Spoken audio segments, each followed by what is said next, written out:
I would like to read her introduction. This morning, Kathleen Pickrel will be discussing the topic of counterfacts and the power they have to shape our lives.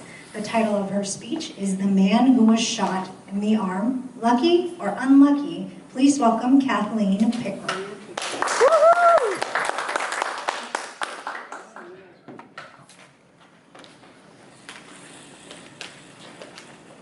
There was a man standing in line at the bank, just standing there, when all of a sudden an armed gunman stormed in, fired one shot, hitting our customer in the arm. My question to you, Madam Toastmaster, fellow Toastmasters, is, was the man who was shot in the arm lucky or unlucky? What do you think? Who thinks unlucky? Oh, come on, some of you think he's unlucky. Yeah. Why? Tell me, someone tell me why. Well, he was injured when he wasn't even, Just standing there? yeah, standing Yeah. there. There are other people around. Right place, wrong time. Why was it him, right? Why did he get shot? Anybody else? Stephen? Just wrong time, wrong place. Right, right. Okay. Now who thinks he was lucky? Kathleen? Well, he could have been as easily have been killed. Exactly. Art? The very reason because things could have turned out even worse. Exactly. Barbara? He's going to learn a life lesson from this. Okay, lessons to be learned, definitely. So who's right?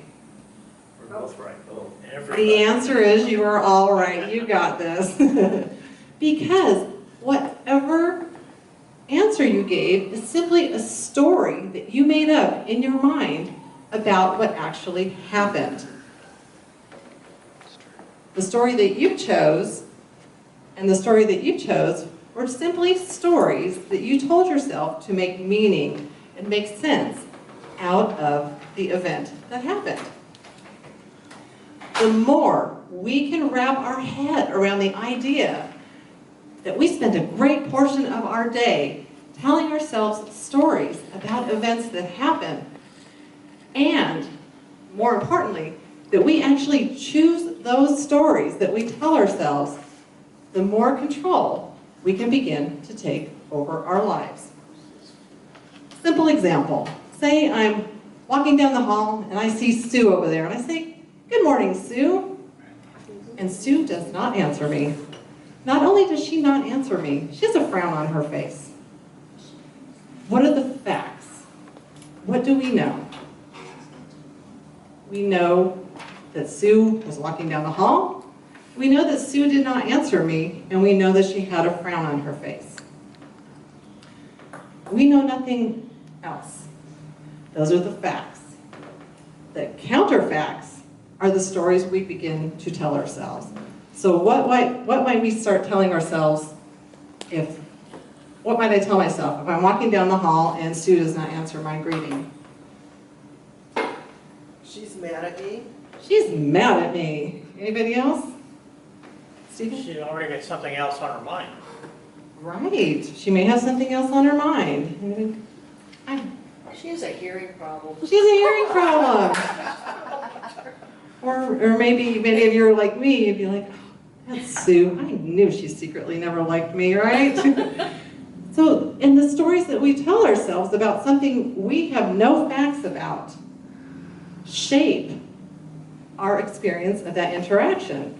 If I think she's mad at me, or she doesn't like me, or thinks I'm not doing a good job, my experience of that interaction is going to be very different from me thinking, oh, she probably didn't hear me, or maybe she was thinking of something else. The story here is that actually, Sue just got off the telephone speaking to a client for 10 minutes, and she got chewed out. And she didn't even register my greeting because she was wrapped up in her mind. But what did I do? If I'm thinking she's mad at me in the story I'm telling myself and I'm upsetting myself, not only was that a waste of time, but I have hurt myself.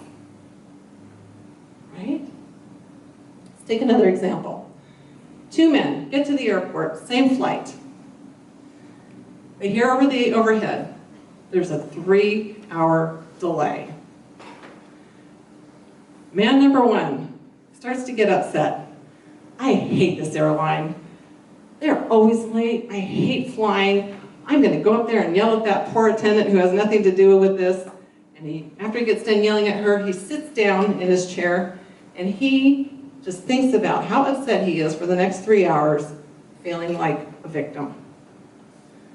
Our second gentleman hears the same message and says, and he's not happy about it, but he says, well, I think I'm going to make the best of this. I have my laptop, I have some work I haven't gotten done, and oh yeah, that book that I brought and didn't have a chance to crack open, I'm going to sit and I'm going to read it. And he makes the best of it. 2 men, 1 event, 2 completely different experiences of the same event. The stories that we make up about ourselves, about what happens around us, about what happens to us, these counterfacts that we make up, are very powerful.